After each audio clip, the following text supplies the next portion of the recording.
Беновска пита. Беновска пита.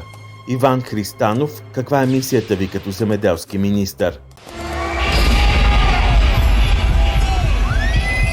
Беновска пита. Първият събеседник вече е на линия. Той е един от най-заетите хора в държавата в момента.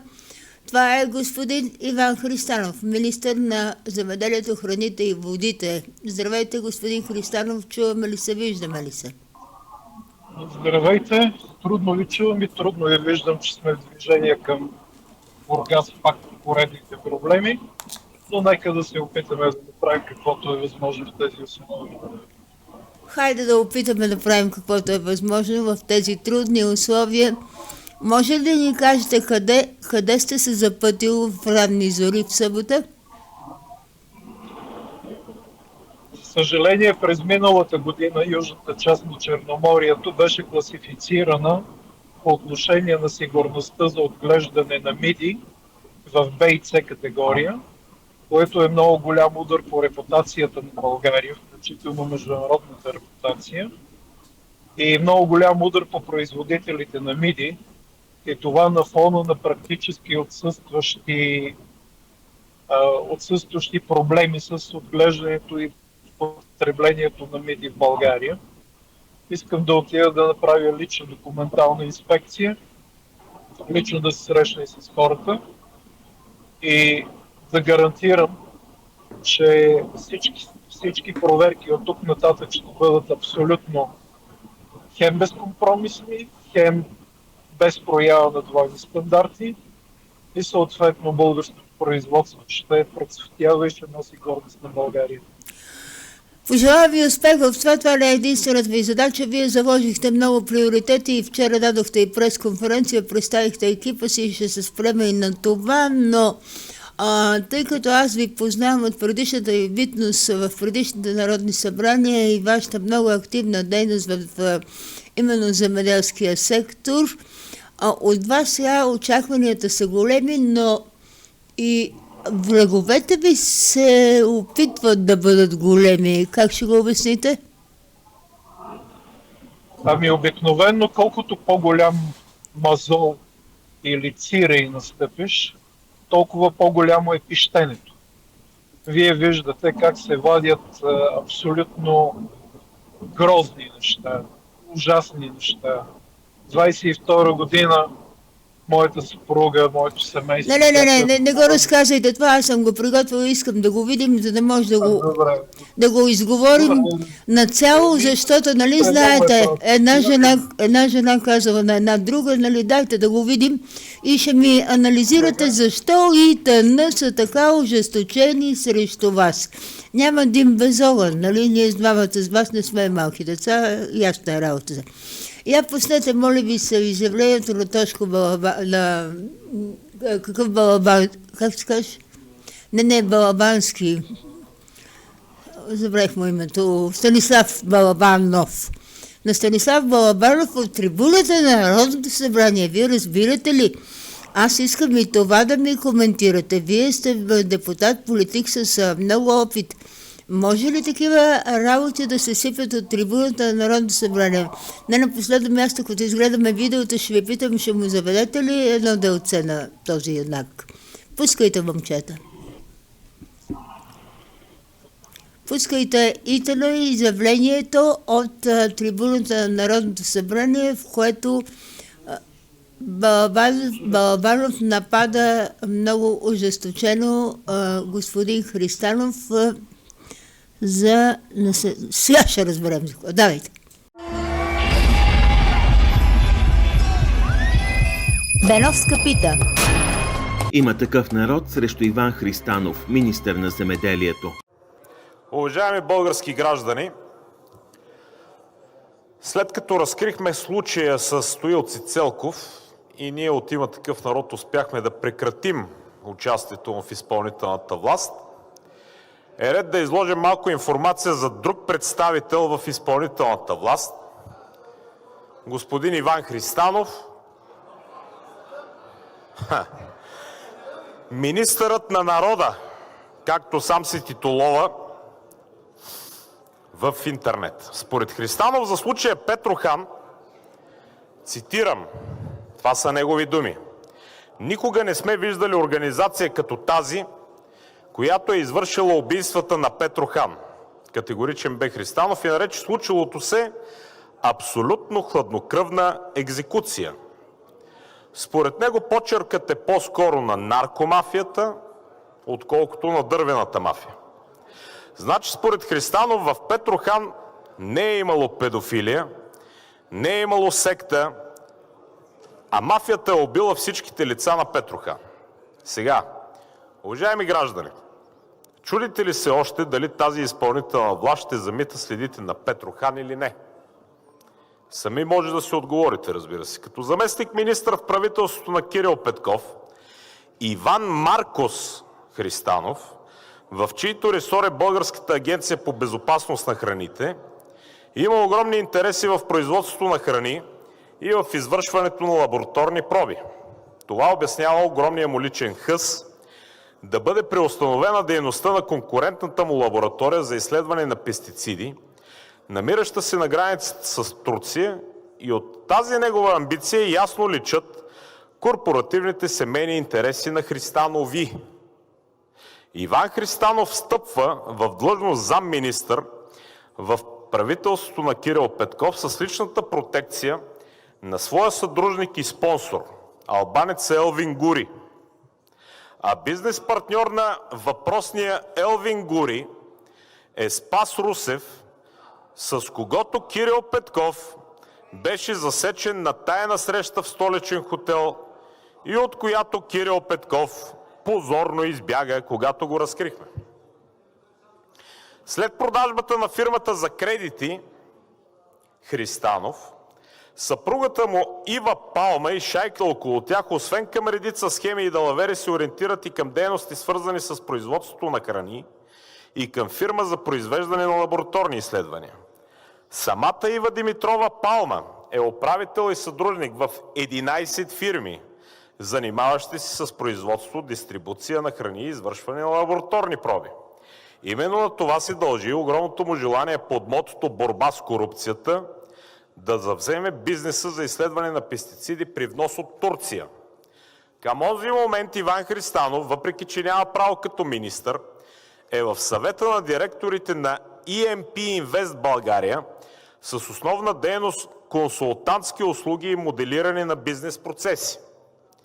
От своя страна фирмата участва в друго дружество – Fidelis Research AD, чието основна дейност е произвеждане на лабораторни изследвания. Именно тук е заровено кучето и именно от тук личи ясния интерес относно изземването на бизнеса от лабораторията на капитан Андреево. Но нека видим и назначенията на Христанов от момента на встъпването му в длъжност вече като министър в служебното правителство на Андрей Гюров. Давам ви само един пример. В първите си дни на служба Христанов назначава лицето Ангел Мавровски за изпълнителен директор на БАБХ. В публичното пространство се появява информация за въпросния господин Мавровски, включително цитирам сайта Струма Нюс. Според данни в търговския регистър на името на Мавровски, регистрирани са няколко от фирми, сред които и Мавровски Вет ЕООД. Дружеството развива дейност в сферата на ветеринарно-медицинските услуги, търговията с ветеринарни препарати и оборудване, както и широк спектър от други търговски и консултантски дейности. Все сфери, които попадат пряко в обхвата на ресора, за който се обсъжда назначението. На 1 март 2016 година Ангел Мавровски регистрира фирмата с предметна дейност ветеринарно-медицински услуги и дейности, търговия с ветеринарно-медицински аксесуари, препарати и консумативи.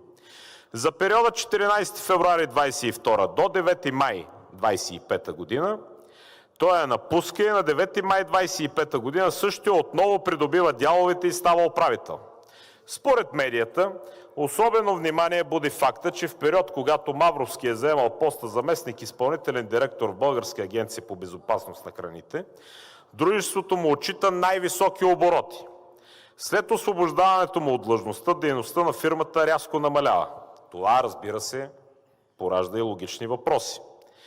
Има ли потенциален конфликт на интереси? Спазени ли са всички законови и етични стандарти?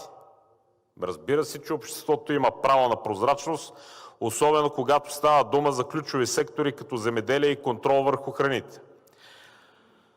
На служебния ни имейл постъпи информация за господин Мавровски, че докато извършва дейност по договори с държавата чрез неговата фирма, има доклади от няколко областни дирекции, че не си е вършил работата и не е слагал ваксини, а си ги е попълвал като сложени.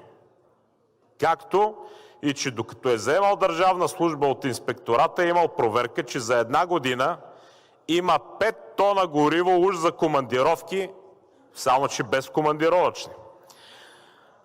В момента събираме, разбира се, цялата тази информация внимателно и ще изнесем допълнителни данни дали горното е вярно или не.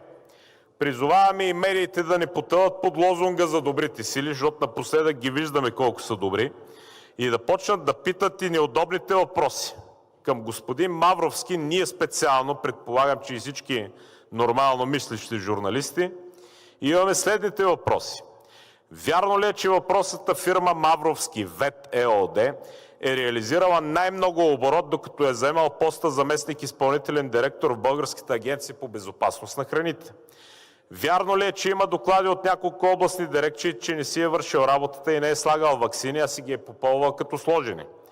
Вярно ли е, че е имал проверка от инспектората, че за една година има 5 тона гориво уж за командировки, а всъщност не е ползвал командировъчни? Или да опровергае тази информация с документи, или да подава оставка заедно с Христанов незабавно. До момента единственото, което Иван Христанов прави, е да трудоустроява хора от своята партия, както и на свои приятели на сладки държавни длъжности. Вече за Мавровски стана дума. Конкретен пример е, и затова искам да обърна внимание на следващия, е назначаването, забележете, като заместник-министър на бившия заместник-председател на партия Единение Ивана Мурджева, която ще отговаря за всички европейски средства. Ивана Мурджева, сега искам внимателно да забележите, е член на Българската асоциация по семейно планиране и, забележете, сексуално здраве. Това е поредното НПО. Значи Христанов си има лична негова кобилкина, така излиза, която ще отговаря за европейските средства. Освен трудоустрояването на свои съпартийци, Иван Христанов ползва поста министър на земеделието и храните да прави предизборна кампания на своята политическа формация, която на тези избори ще се яви в коалиция с партията, сега познайте на кого.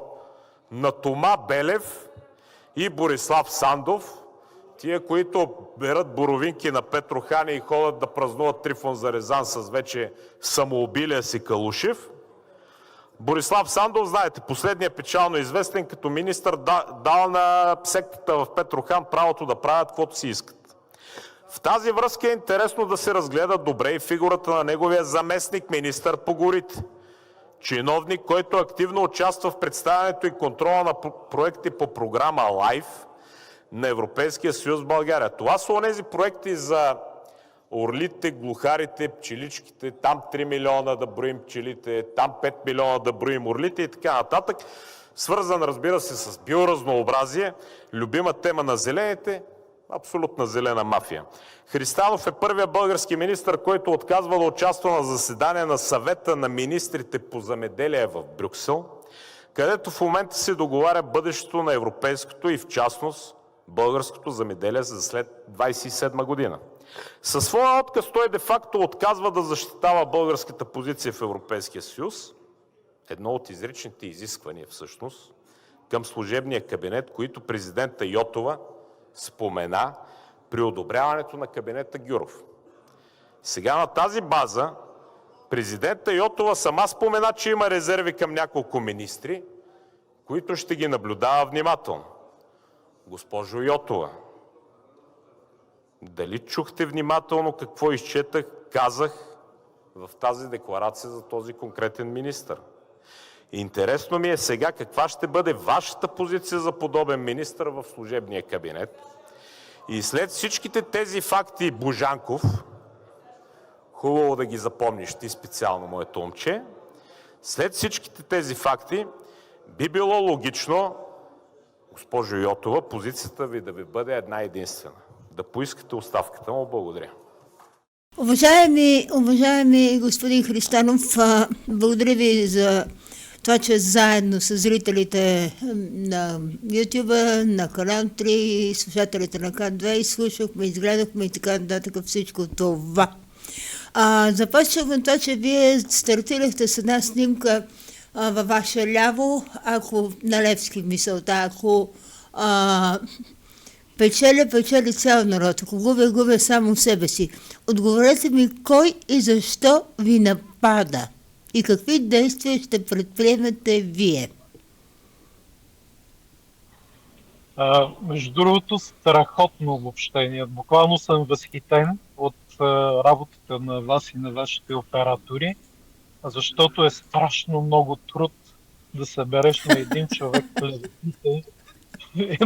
човек клеветите, които той старателно е събирал от деня, в който госпожа Йотова, президентът Йотова обяви, прочете списъка заедно с Андрей Гюров. Помните, по-скоро Андрей го прочете, тя го потвърди, че това ще е кабинет. Сега, тук аз няма да оспорвам клевети, лъжи и глупости една по една.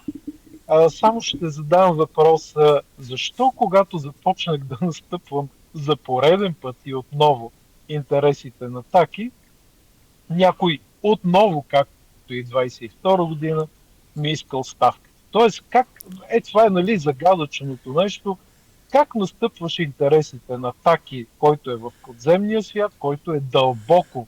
Кой е той Таки, какво го повтаряме, той е като някакъв митичен герой, а? Но той не е изобщо митичен герой, това си един съвсем реален убиец. И всеки, който си мисли, че екзекуцията на Алексей Петров и Къро са нещо случайно и няма нищо общо, просто нали, трябва да слуша внимателно, когато хората, които сме на терен и се борим да си отвоюваме държавата, говорим. Но в случая, нали, пак казвам, защо и как се получава, че атакувам на Таки схемите, дадох 2 сигнала за 1 милион. С нощи до 2 часа през нощта съм гледал отново една схема, от която са източени, той е взел някъде към 87 милиона, от които са източени към 60-65 милиона. И изведнъж някой излиза на трибуната, почва да говори всякакви лъжи, глупости и клевети, и че даже стига до там да ми иска оставка. И моят въпрос към господин Балабанов е, например, господин неговия, как да кажа, покровител Слави Трифонов, познава ли Таки? Срещали ли са се? Кога? Къде? От кога се познават? Имат ли приятелски отношения? Имали ли са среща преди да падне кабинета Петков? Доста въпроси имам в това отношение. И едно много важно нещо да кажа. Аз винаги съм се борил за родината си, за държавата и за България. И до ден днешен, благодарение на моите усилия, на екипа ми, на тези хора, които бяха толкова брутално обиждани от трибуната на Народното събрание, най-висшата трибуна на България, където всички трябва да сме смирени, тези хора бяха на терен и се бориха зверски. До ден днешен лабораторията на капитан Андреево е държавна и винаги ще бъде държавна, защото държавата трябва да гарантира, че ние, децата ни, родителите ни, да ядем отрови. И ето още нещо да ви кажа. Пак в този контекст. За истинско държавно поведение, държавнически позиции. Към България са заредени да пътуват 11 кораба с слънчоглед, с общо наш 500 000 тона, 485 000 тона. На първия беше направена проверка тази седмица, вчера и ония ден. Резултатите излязоха. Какви са те? За съжаление, имаме завишение на конкретни пестициди. Да. От преработвателят, няма да кажа името, защото не е коректно, но от преработвателят казаха, излязоха с позиция, че това зърно и тази култура и произведените от нея продукти няма да бъдат пласирани на българския, на европейския пазар, за което, разбира се, ние като министерство и агенцията БАБХ ще следим. Но много интересно впечатление ми направи как отговорният директор на областна дирекция Бургас веднага след пробите излезе в болничен. Веднага. Взехме пробите и той излезе в болничен. Може би и той скъсал менискус, като един заместник министър. Имаме една шефка на правна дирекция, която отдавна е уличена, че нейната дъщеря има 2 деца от дясната ръка на Ами. Ами и Таки са двамата босове на организираната престъпност в България. И тя също скъса менискус. И трябва да ви кажа, че в момента при мен в Министерството и в агенциите на Министерството и дирекции и така нататък се късат менискуси зверски. Значи аз никога не съм си давал сметка, че едни хора, които никога не са имали проблеми, са в толкова крехко здраве. И съм притеснен съвсем автентично и мисля дори да направим една профилактична програма за опазване на здравето на служителите на постове, откъдето често падат подкупи. Мога да ви шеговито да се включа в разговора. Познавам един, той може би вече е професор, да ме прощава, много известен лекар, който оперираше и менискусите на Бойко Борисов, Тони коляното, сигурно го знаете. Мога да го помоля лично да се заеме с мониторинг на тези, които във вашето министерство и в някои други, като вътрешното, късат менискуси. Предполагам, че разбирате иронията ми. Ще бъда много благодарен за този контакт. Ще му осигурим на професора много работа за 1 година напред, че е зает с менискус. Така. Сега обаче искам и един политически въпрос. Тук Балабански тръби, че вие ще се кандидатирате за 52-то Народно събрание. Аз с извинение, доколкото юридическите ми така познания ми позволяват, казвам го със самоирония, мисля, че нямате такова право, бидейки в качеството си на служебен министър в момента. Така ли? Говоря за вашата партия Единение. Така е. И директно трябва да кажа, че когато към мен беше отправено това предложение, наистина имаше много голяма дилема дали да водим партията, аз самия да водя партията и коалицията на избори, или да скоча за пореден път в една доста жестока битка. И мисля, че при вас влезе Павел Стоименов, мерна се за малко на екран. Сега ще го чуете.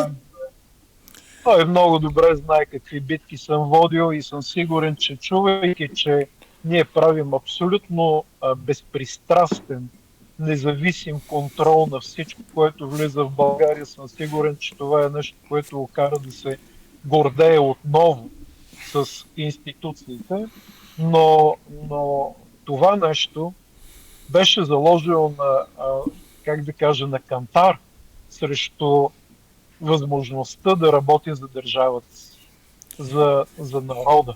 И трябва да ви кажа, когато имаме такава дилема, да работим за държавата и за народа е най-голямата привилегия, която съдбата може да ми отреди. И аз ще го правя до последния си ден денонощно, без участие на изборите, без да правя политическа кампания, защото така е отредила Конституцията, закона, честта и морала. Така, и понеже ние с вас сме делови хора и говорим по същество, аз само ще направя една корекция и мисля, че вие ще се съгласите, защото и друг път сме разговаряли с вас в ефир и сме говорили за политики и за нещата, които ни призовават. Имали сме изблъсъци, което е съвсем нормално, но аз бих казала, че аз от една страна, като журналист, като публицист, като гражданин, вие от друга страна като политик, като управленец, трябва да работим не толкова за държавата, колкото за родината. Аз така смятам, че ние сме длъжни и затова съм поканила и господин Симеонов. Благодаря ви, Стоименов, че му дадохте тази висока оценка. Вие знаете, той е представител на Агробел 2001 и е най-големият зеленчукопроизводител в България.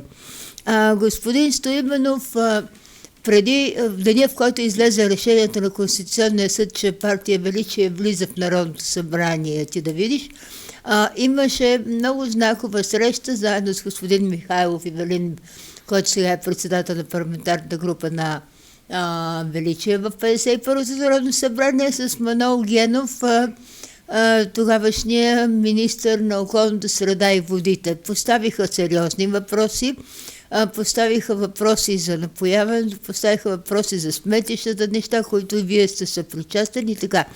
Господин Стоименов сега ще се обърна към вас, подава 4 предложения, или да не говоря аз от ваше име, господин Стоименов.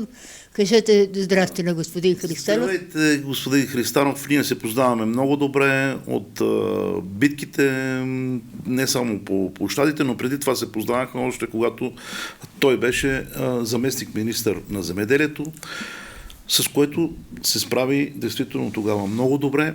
И сега виждаме, че продължава да се справя добре, но предишното му... Не го фукайте толкова. Виждате тук някакви маки, ами, къфето, ами, някакви други балабански. Не, Христанов и тогава се справя много добре, но в България не харесват хората, които се справят добре и които работят срещу мафията. Нали, той действително е борец срещу корупцията в България и моите поздравления, че така, както се казва, влиза с бутонките напред и очакваме, защото нашето общество очаква точно такива министри от тук нататък да има. Така, моля ви, господин Стоименов, колеги, дайте ми микрофона равностойно, не да ми кънти. Командвайте парада и казвайте в кратката версия на предложенията и сигналите, които сте подал до господин Христанов, за да може да контролираме какво ще се свърши, а и господин Христанов да прецени, нали, може би сигналите не са стигнали до него. Заповядайте. Набързо искам да кажа, тъй като ние земеделските производители и въобще производителите в България всеки ден сме в проверка. Баба, вчера пак имах проверка при мене. Но нали, аз не се обаждам на някой и да кленча, но изтърпяваме си проверките. Искаме от тук нататък, действително, господин Христанов, да започнем да правим проверки, да започнем да правите проверки на инфраструктурните проекти, които са в общините по селските региони. Искам, ако е възможно, да започнете веднага да направите проверки в напоителни системи, защото напоителни системи се източва точно тези, които ги казвате вие. И аз ще ви посоча точно фирмите. Това са Георесурс, това са Нивелстрой и още други компании. Аз съм ви ги описал и съм дал сигнали за тези компании. Искам да дойдете да видите, пратил съм ви видео, пратил съм ви жалбите, които съм ги подписал, лично аз съм ги подписал и съм ви ги изпратил от мое име. Да се запознаете и да започнете да работите по това нещо, защото от напоителни системи миналата година точно тези фирми източиха 110 милиона без да има някакъв резултат. Ако дойдете и да видите канала, който е на Дъбник, той всеки момент ще падне. Но там платихме много пари. Ето за 5 км 8 милиона, само за 3-4 см бетон. Я, момчета, покажете канала, имате го на видео. Да, продължете.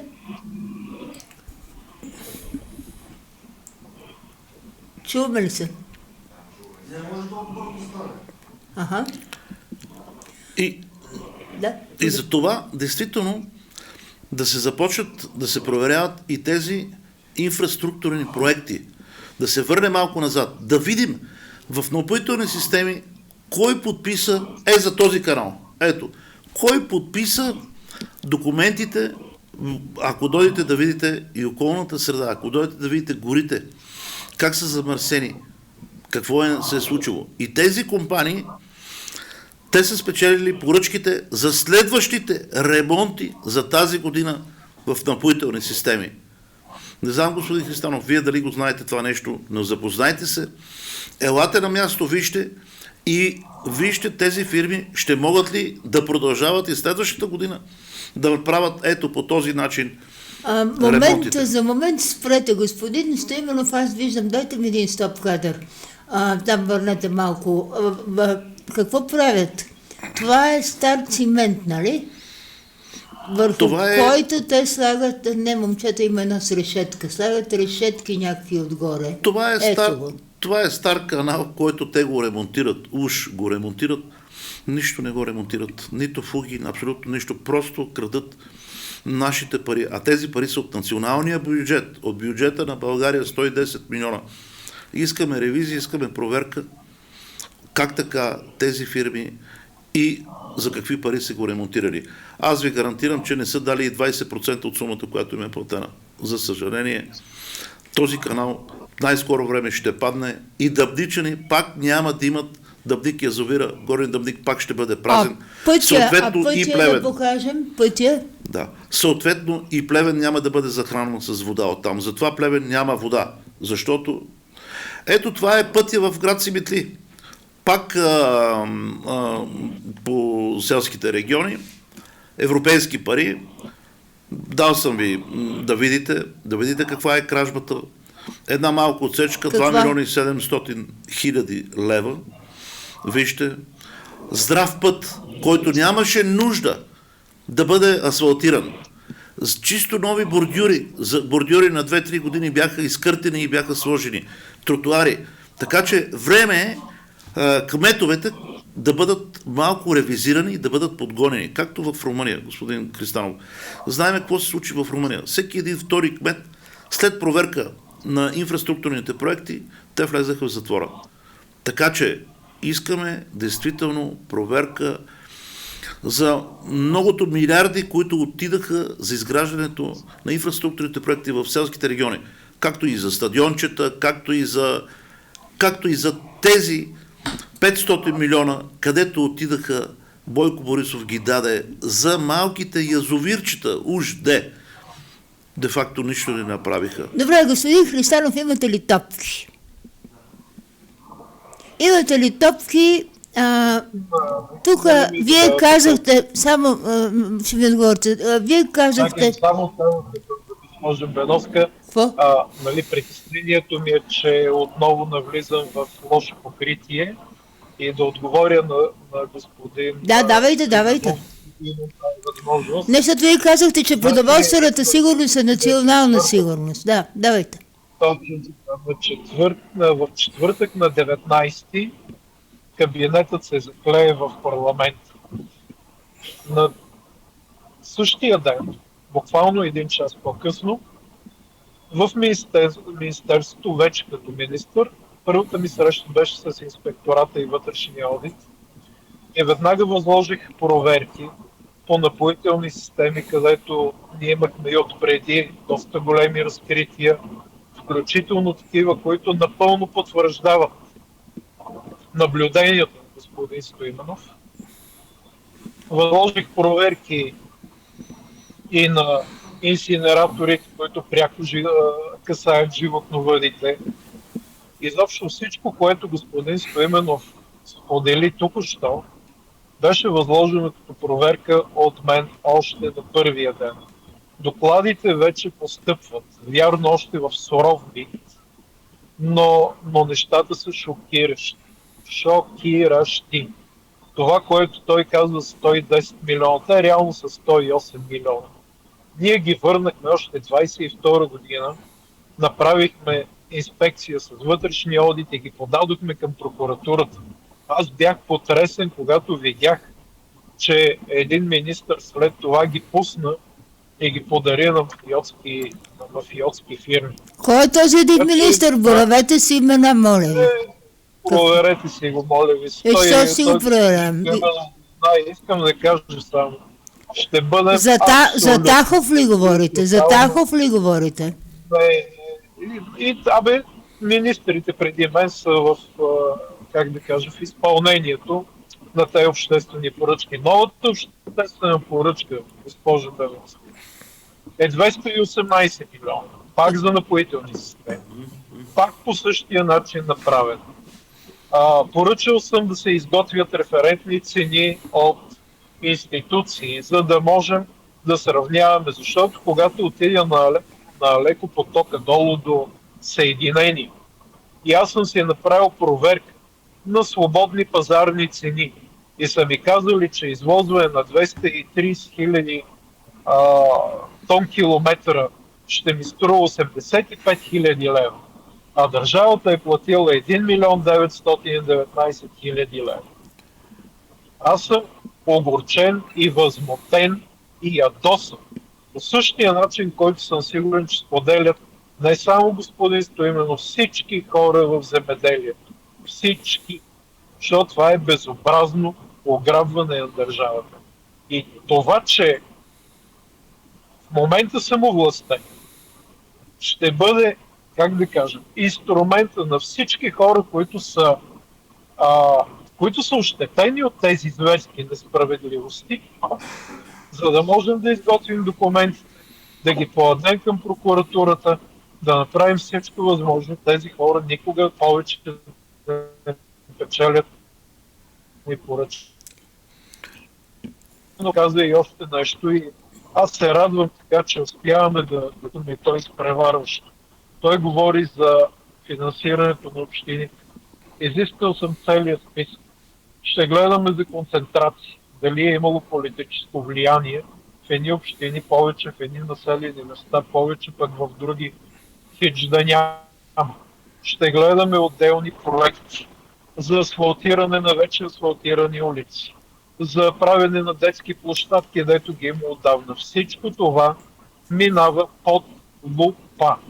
Аз съм поел един ангажимент към целия сектор и към родината си, както вие правилно казахте, да осветляваме, защото осветляването прави следващите схеми много по-трудни и често дори невъзможни.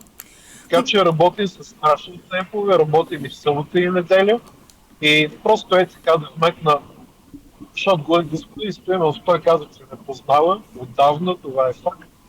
Аз не работя по тези случаи, защото една или друга политическа сила ги е пуснала. Нали искам ясно да заявя, аз като министър служебен не мога да симпатизирам и не мога да бъда пристрастен към нито една политическа сила. Аз съм задължен да бъда равно отдалечен от всички политически сили.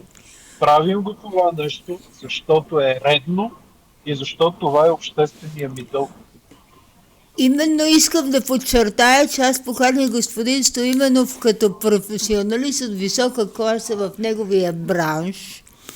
Подчертах, че е най-големият зеленчукопроизводител в България. Подчертах, че се опита да работи с предишните министри от ден първи, но никой не го чу нито за Плевен за напояването, нито за напояването от река Дунава. Това също е един много болен въпрос, господин Христанов. И той в момента тук като професионалист, а не като представител на партия Величие. Величие си е величие, единение си е единение, нали?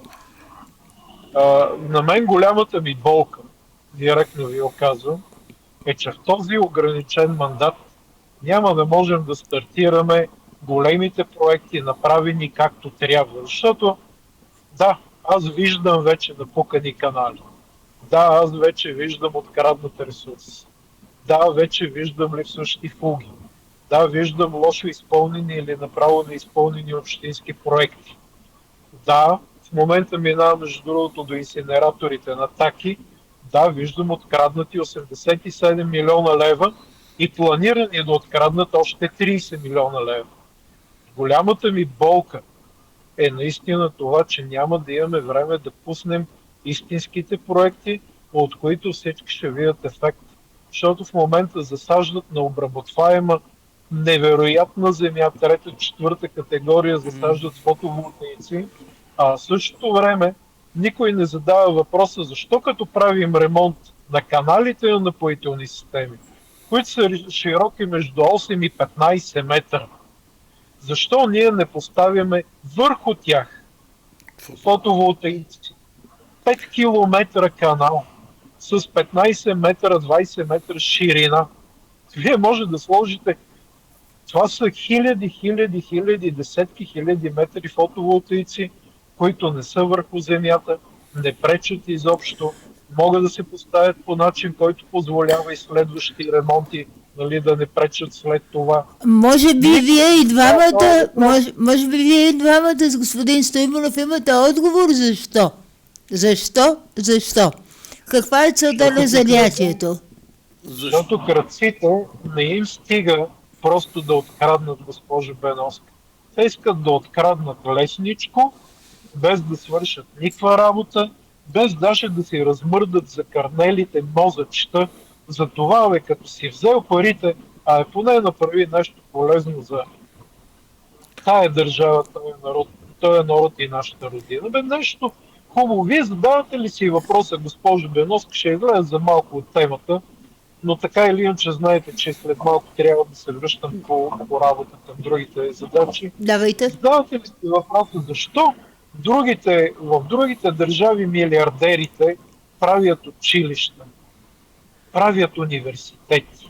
Значи всички големи, велики така американски университети, те са започнали от големи частни дарения. Така е. Софийския университет е започнал от големи частни дарения на братята Георгиеви.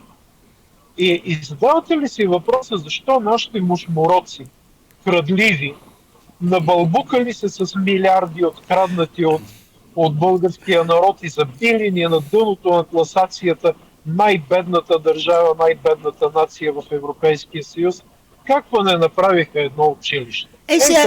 Сега ще кажа едно изречение и ще дам думата на господин Стоименов, той да ви отговори. Аз ще ви кажа какъв е отговора.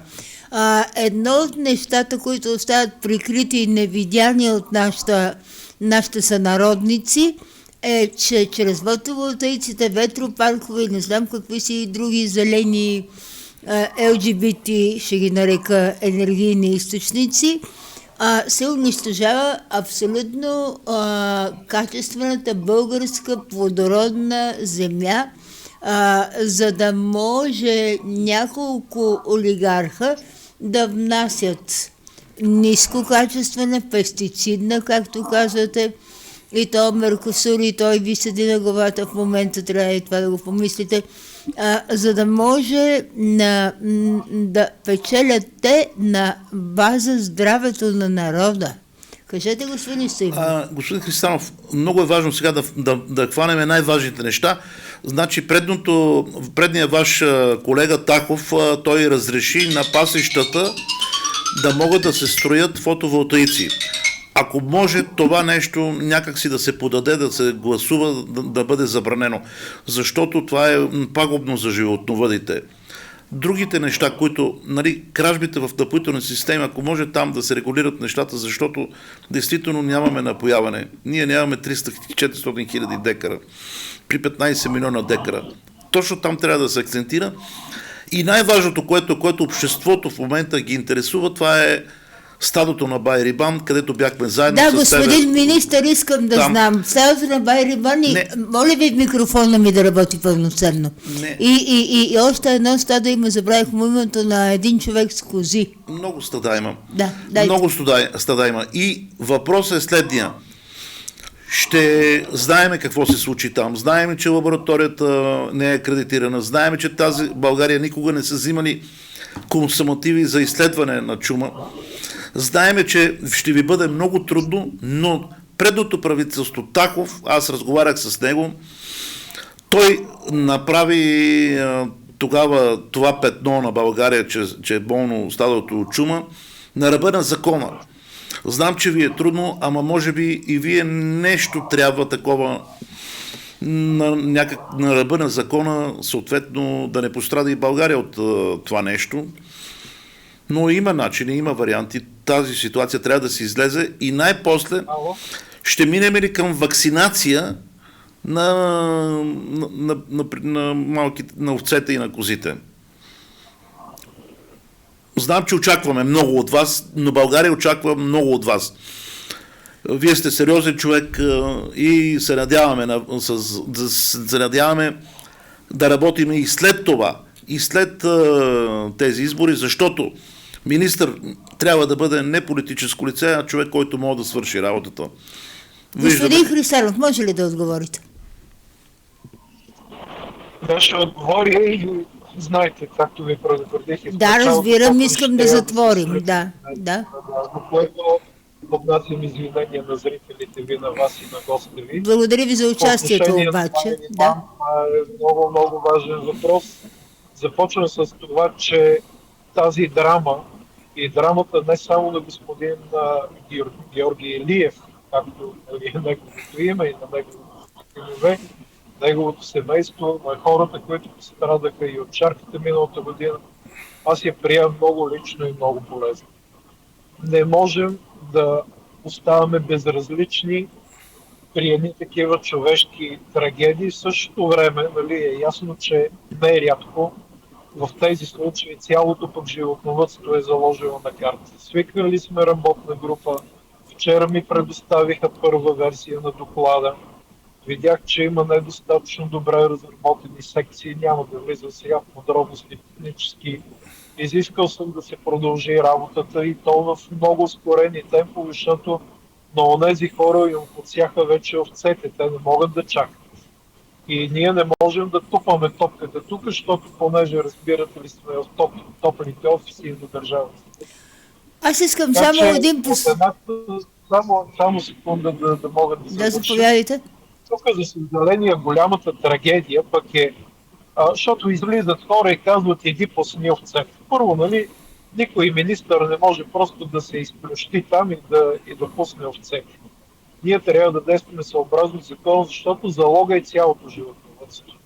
Веднъж вече като са обявили точка на заразяване, точка, която е огнище, без значение, извинявам се, че ми извън телефона, само секунда, да се върна. Спокойно, да. Без значение от това какво правим, докато това е заличено, ние имаме цялото животновъдство под заплаха. Така че до сега нещата бяха представени като или избивате стадото, или пускате животно. Показва се обаче, че това не е вярно, че има и върти да дадем едно рамо на БАБ, че има възможности да търсим дерогации, че има възможности да спасим породистите животни, защото знаете, че той гледа медно червена, гледа и каракачанка, това е генофонд, с който държавата трябва да се отнася отговорно. В същото време самия Байрибан има нужда да пласира, оказва се, че и за това има варианти. И в момента завършваме пътната карта, която от множество единични мерки да направим този комплекс от мерки, в който да излезем от ситуацията с достоинство, щадящо, подпомагащо и да съхраним поминъка на това семейство и в същото време да покажем, че държавата не е щиха, ами си е майка на всички свои граждани. В това отношение не пое ли отговорност от първия ден? Правилно каза господин Стоименов, страшно е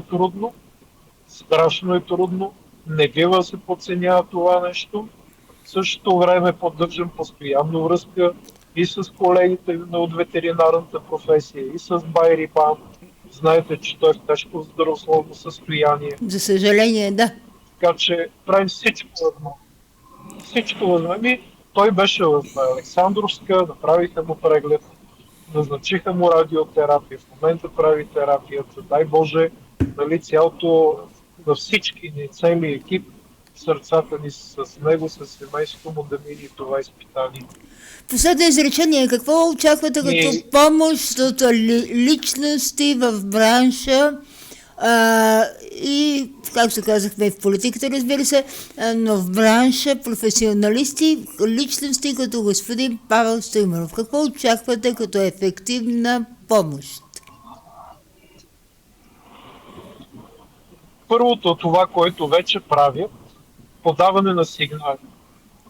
Защото подаването на сигнали ни спестява страшно много време, позволява ни да се фокусираме върху вече действията, които ги осветяват, защото едно е да си говорим отвън, друго е вече вътре ефективно да работим и да ги преотвратяваме и за бъдеще. И можем, нали, като ни спестяват времето с откриване на злоупотребите, да се фокусираме върху тяхното унищожаване и бъдеща превенция. Това е изключително полезно и всеки, който ни помага, има моята най-дълбока благодарност. За други неща, които искат много, много време и търпение, ще ги направим 2 пъти по-бързо, отколкото ги е правил който и да е друг. Гарантирам го. Но имаме нужда от търпение, защото не може да кажеш, ей, това го искам за утре. Много от тези неща той е запознат, защото аз съм го виждал, господин Стоименов, с дебелите папки в ръце. Значи тая документация трябва да се изчете, за да видиш къде е заровено кучето и откъде ти крадат парите. Аз лично съм много съм заинтересована да се запознаете и с неговата концепция. Той ще намери време, вие ще го поканите на среща, вероятно, за напояването от река Дунава. Господин Стоименов, знаете ли, че го разследват в момента, че точил река Дунава? Извинявайте, цитирам буквално. Само да ви кажа нещо. Първо, има един много голям проект за хидромелиорациите, който е платен от Световната банка. Така. Аз съм готов да посрещна не само господин Стоименов, от всички политически формации. Кабинетът ми винаги е отворен за всеки гражданин, политически обвързан или не, който има конструктивни предложения, те и директно... Но той и професионалист, един от най-големите в България, нали? Да, знам го това и изобщо не го подценявам. Единственото, което ще помоля, нали, по отношение на въпросните обвинения, това е спор, в който аз не искам да се намесвам, за да не искам да се придава политически оттенък. Те са вече в съдебна фаза, ако разбирам правилно. Не, аз съм осъден. Така че не искам да изглеждам, Аз не ви въвличам, Аз ви казвам това, което вие сте културен човек, образован човек, юридически грамотен. Това е абсурд. Точиш река Дунава, че кой ще източи? Даже на мен ми каза министъра, вие знаете ли Манол Генов, като разговарях с него? И не знам какво стане, аз му казах, виж какво, Маноле, аз ще отида, чуйте ме само, то е жалко.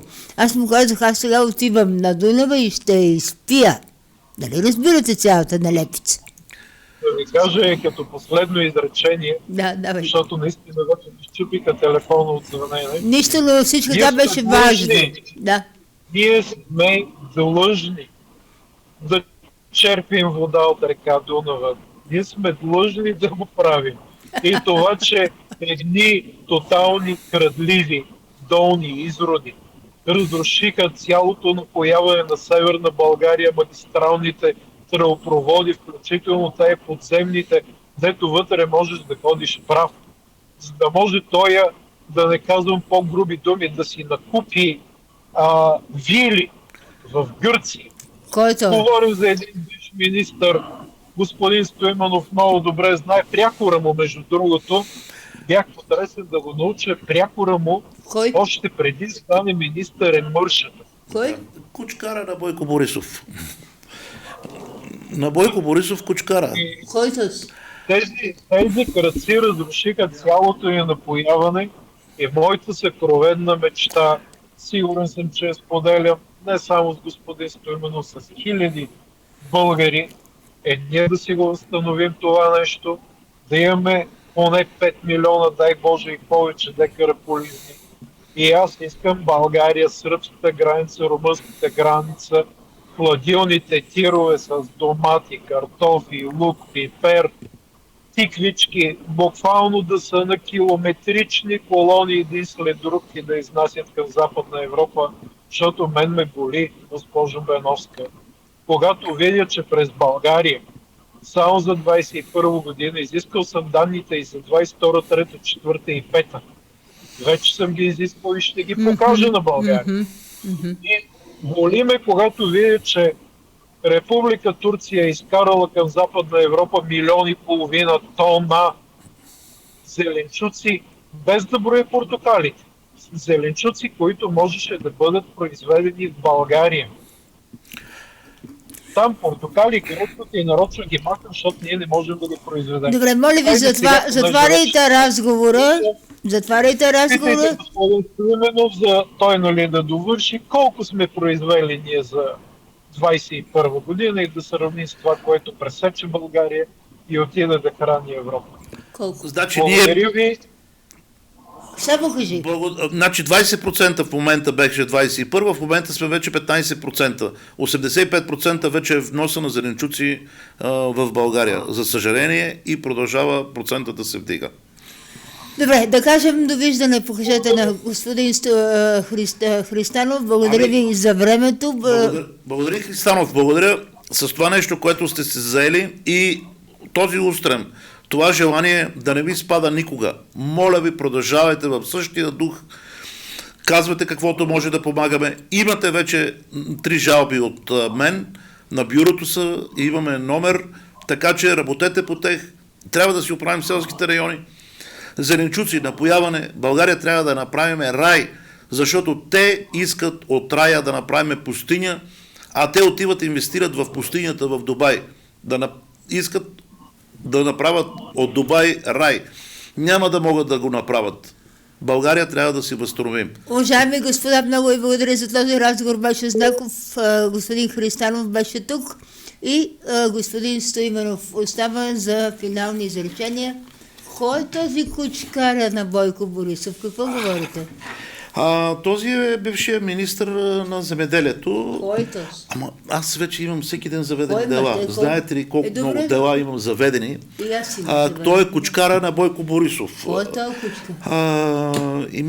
Той беше министър на земеделието. Чукнете назад, ще видите. Колко да са много. На ГЕРБ бяха 5-6 души. Точно Да, така. подсказват ми и Десислава Танева, нали? Не. Но говорим за мъж Не, от момент. Враца е, от Врачански. От Враца, аз сега няма да им следа произхода. Кажете го името ли? Да, той има цял квартал в Страх ли Гърция. ви е, Не е страх. Кой е този? Той има цял квартал. Мирослав Найденов се казва. Миро Найденов. Той е кучкара на Бойко Борисов, Какъв както смисъл? и готвача, прави му разни специалитети. Миро? Да, естествено. Миро Найденов, знаете ли какво има в Гърция? Има цял квартал. И да има и какво? Нека да има, хубаво, няма проблем, стига да си докаже парите, ние няма нищо напротив.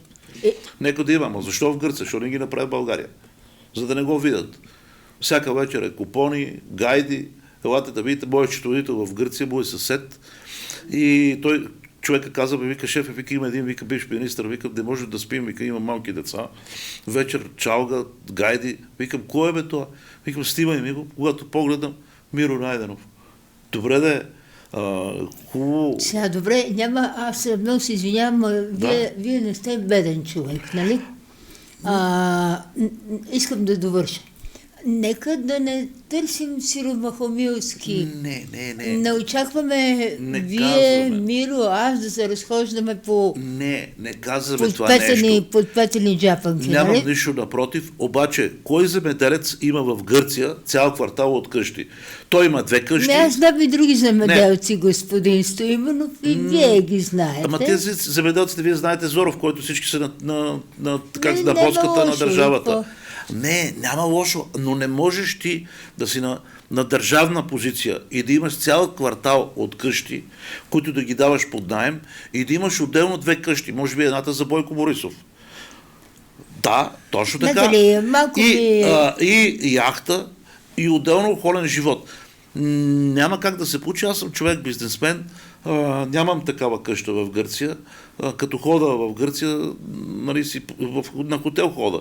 В годината 1 седмица отивам на почивка. Михайло вече ми забранил да хода и в Гърция. Той каза, не, вика, ти трябва да си националист, в България трябва да подхраниш. В България трябва да ходиш. Но искам да кажа, че не е само Мирослав Найденов. Ако отидете в Гърция, ще видите, че благодарение Халкидики, благодарение на българските олигарси, които работят в инфраструктурните проекти, те вдигнаха икономиката на Халкидики. Отидете да видите, всяка една втора къща в Халкидики вече е на българи. Хотели, вижте Пеевски, какви хотели има? Вижте, поне 3 Петски хотела няма вече. нищо, бе, господин Ау, Стоимов. да, Айде, няма бе, и вие. Как така няма нищо? Ми няма, Всичко знаем. погледнете декларацията. Всичко знаем какво има. Но искам да кажа, ето, похвално е, че Христанов влиза и започва да работи така. Няма значение кой какво.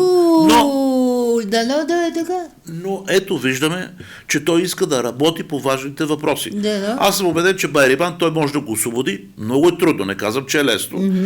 Но Байрибан беше затворен на ръба на закона. И беше обявена чумата в Европа. Да. За какво беше обявена чумата в Европа? За да могат точно тези Да се неща... внесат това, което казах. Точно така Христанов, което казва сега, за да могат да работят инсинераторите, за да могат да работят всички фирмички, покрай, на които са свързани с Стахов, които, примерно, знаете ли, овцата ако струва 500 лева, още 1000 лева минимум дават, за да я обслужат, да я убият, да я транспортират, да я зароват или да я изгорят. И това всичко е от фирми близки до Тахов.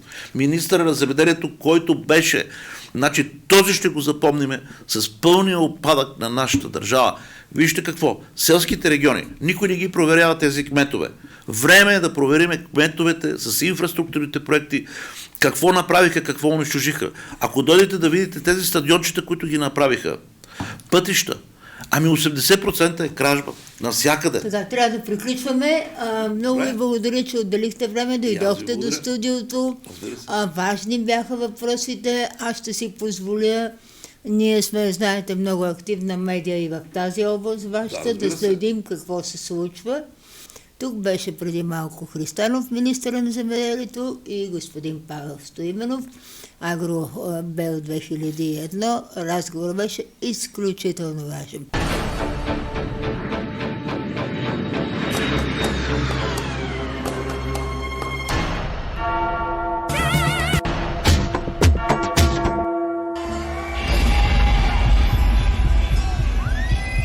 Беновска пита.